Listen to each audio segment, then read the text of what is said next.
É preciso ter bolas para pousar em Marte. Depois de passar anos de trabalho árduo e centenas de milhões de dólares em financiamento para levar uma nave espacial da Terra até o planeta vermelho, a pior coisa que poderia acontecer seria ver tudo falhar no último momento. Então, como garantimos que nosso veículo de exploração de Marte faça um pouso perfeito? Com as gigantes bolas infláveis da NASA. Flashback para os anos 90. Vamos voltar para meados da década de 1990. Grunge rock na MTV, telefones celulares do tamanho de tijolos e Bill Clinton tocando saxofone. Os velhos e bons tempos. E em meio a tudo isso, a NASA está tentando descobrir como pousar a missão Pathfinder com segurança no planeta Marte. Não seria a primeira vez que os americanos alcançavam a superfície do nosso planeta vizinho. Foram os gêmeos, Viking 1 e Viking 2, que fizeram os primeiros pousos suaves em Marte e sobreviveram o suficiente para transmitir suas descobertas de volta para a Terra. Isso foi em 1976. A tecnologia de pouso em Marte, pioneira nas missões Viking, ainda é usada até hoje. É essencialmente um sistema de 4 partes, com uma entrada balística pela atmosfera, seguida por um paraquedas, depois uma desaceleração propulsiva, antes que um amortecedor final amortize o módulo de pouso ao impactar a superfície. Mesmo com um sistema de propulsão controlado, Viking 1 e 2 atingiram a superfície de Marte a cerca de 9 km por hora. Mas a força foi absorvida por pernas de pouso especiais que se comprimiam ao impactar o chão. O fato de a NASA ter conseguido isso, não uma, mas 2 vezes em meados dos anos 70, é insano. Desafios do pouso em Marte. Mesmo até os dias de hoje, pousar em Marte tem se mostrado extremamente difícil. O planeta vermelho é um cemitério para missões fracassadas. Existem 2 razões principais para isso. A primeira é a atmosfera, ou a falta dela. Você não pode simplesmente usar um paraquedas para um pouso suave, como se faz na Terra. Não é fisicamente possível porque Marte tem apenas cerca de 1% da densidade atmosférica. É por isso que um sistema elaborado com foguetes e amortecedores é necessário. A segunda é a distância. As dezenas de milhões de quilômetros que separam a Terra de Marte causam um atraso de comunicação de pelo menos 5 minutos em um sentido. Então, o computador de orientação do módulo de pouso está voando sozinho. Quando recebemos um sinal na Terra de que o sistema de pouso pode ter um problema, o veículo já caiu antes que possamos corrigi-lo. E um bônus, a terceira coisa, é a superfície de Marte em si. Ela é coberta por uma bagunça aleatória de rochas extremamente irregulares. Se olharmos para as fotos da superfície da Lua das missões Apollo, definitivamente há rochas por perto, mas você pode ver que as áreas onde eles pousaram eram, em sua maioria, desertos planos e lisos. Já nesta imagem da Viking 1, você pode ver uma rocha pontiaguda e perigosa a apenas alguns metros do local de pouso. Se o veículo tivesse caído em cima daquilo, teria sido o fim do jogo. É apenas uma jogada de sorte, e a NASA teve sorte.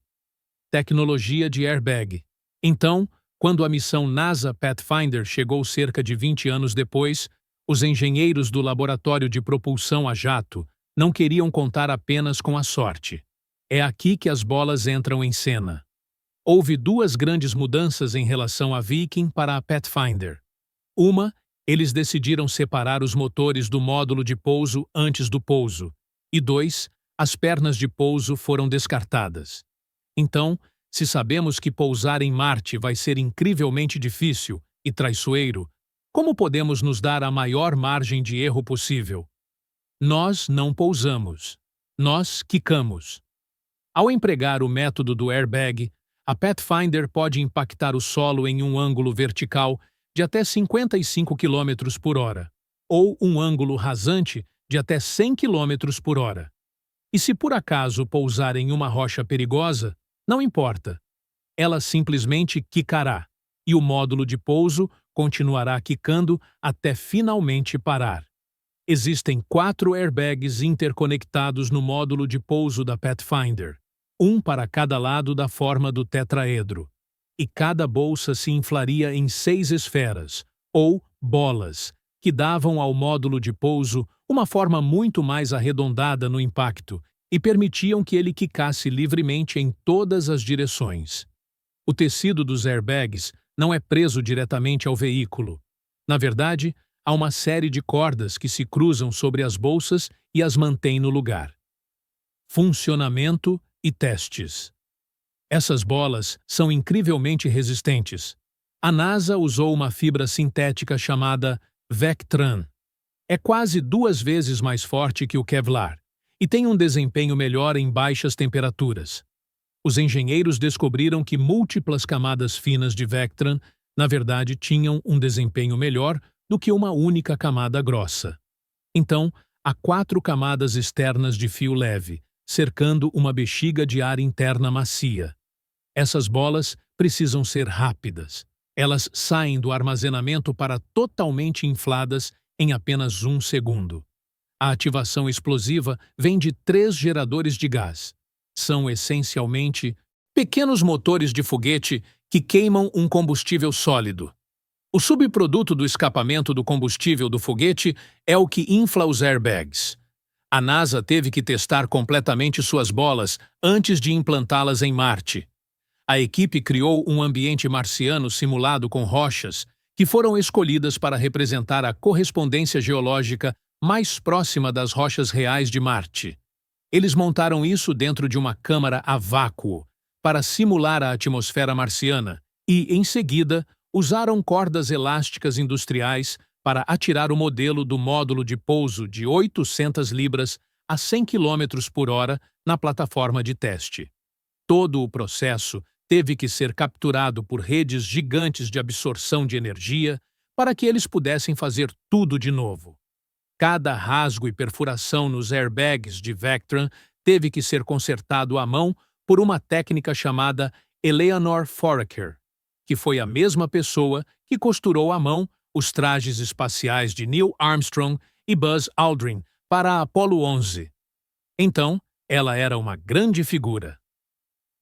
Pouso e sucesso. Aqui está como as coisas aconteceram. Em 1997, depois de viajar por 7 meses, o veículo Pathfinder chega ao planeta Marte. Uma vez que o ângulo de ataque é definido, a cápsula da Pathfinder se separa de seu módulo de propulsão para começar a entrada. A velocidade é superior a 20.000 km por hora, e a Pathfinder está indo direto para a superfície marciana. Agora, a atmosfera de Marte é fina, mas não é totalmente inútil para desacelerar. O escudo de calor do aerofólio ao redor da Pathfinder perfurará a atmosfera e reduzirá a velocidade para cerca de 1.300 km por hora. Neste ponto, é seguro implantar o paraquedas supersônico, e isso nos levará a uma velocidade final de cerca de 240 km por hora. A essa altura, o escudo de calor já fez seu trabalho, então ele é descartado. Em seguida, o módulo de pouso é abaixado em um cabo de 20 metros de comprimento. Enquanto tudo isso acontece, um computador da era do Windows 95 está fazendo uma série de cálculos muito importantes, usando radar para determinar a altitude e a velocidade do veículo. Isso será muito importante para o que vem a seguir. A uma altitude de 355 metros, os geradores de gás disparam e as 24 bolas gigantes da NASA são infladas em menos de 1 segundo. A apenas 98 metros de altitude, o computador aciona os motores de pouso. A ideia aqui é reduzir a velocidade do módulo de pouso para que ele flutue logo acima da superfície. A uma altitude de 21 metros, o computador corta o cabo e a Pathfinder cai. Com os últimos segundos de impulso, os foguetes de pouso empurram o aerofólio e o paraquedas para longe. Os airbags impactam o chão a 50 km por hora e quicam quase 16 metros de volta para o ar. Lembre-se, a gravidade em Marte é apenas cerca de 1/3 da gravidade na Terra, então não há muito o que a segure. Demora pelo menos mais 15 kicks antes que o módulo de pouso finalmente pare. Todo o processo leva apenas cerca de 4 minutos, então as pessoas muito felizes na Terra não faziam ideia do que havia acontecido até que tudo tivesse acabado. Uma vez que o módulo de pouso para, os airbags são esvaziados e os 3 lados do tetraedro se abrem como pétalas de flores. A Pathfinder, por acaso, pousou em sua parte inferior, mas os atuadores nas pétalas são poderosos o suficiente para endireitar o módulo de pouso, não importa como ele pouse, e olhando para esta vista panorâmica capturada pela câmera do módulo de pouso, você pode ver os airbags murchos em cada lado. E você pode ver o quão rochosa e irregular é esta área do planeta. Imagine tentar descer aqui e pousar em pernas como uma missão Apollo. Não teria ido bem. A Pathfinder foi tão bem sucedida que a NASA decidiu apostar em suas gigantes bolas infláveis para a próxima tentativa em Marte. O fim de uma era. Assim como com as Vikings originais nos anos 70, a NASA optou por aproveitar ao máximo a janela de trânsito de Marte e enviar 2 módulos de pouso ao mesmo tempo. Eram os rovers gêmeos Spirit e Opportunity. A estratégia de pouso básica foi praticamente a mesma desta vez. A NASA teve que redesenhar suas bolas para acomodar as cargas úteis mais pesadas. Afinal, esses novos rovers eram do tamanho de carros de golfe.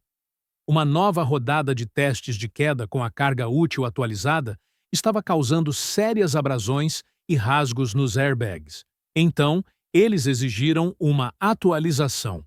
Os técnicos da NASA adicionaram mais Vectran à estrutura, agora com 6 camadas externas de fibra leve, envolvendo uma bexiga de ar interna de camadas duplas de Vectran pesado.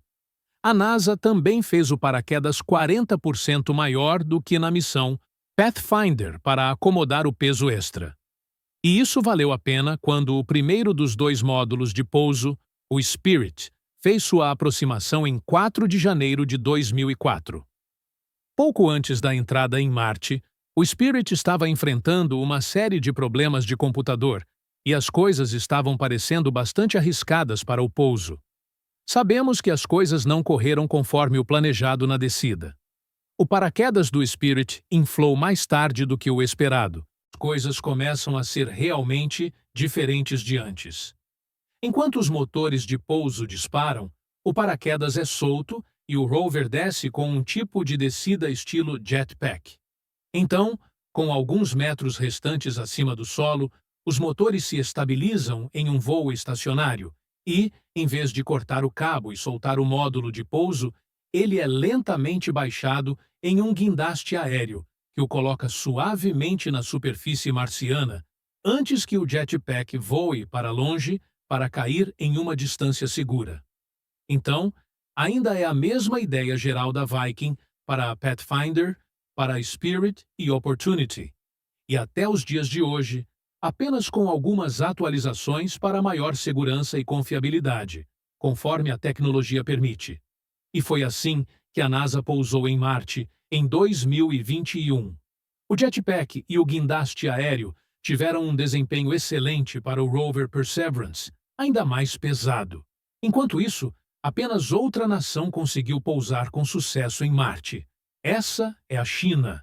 Mas eles também não usaram grandes bolas infláveis.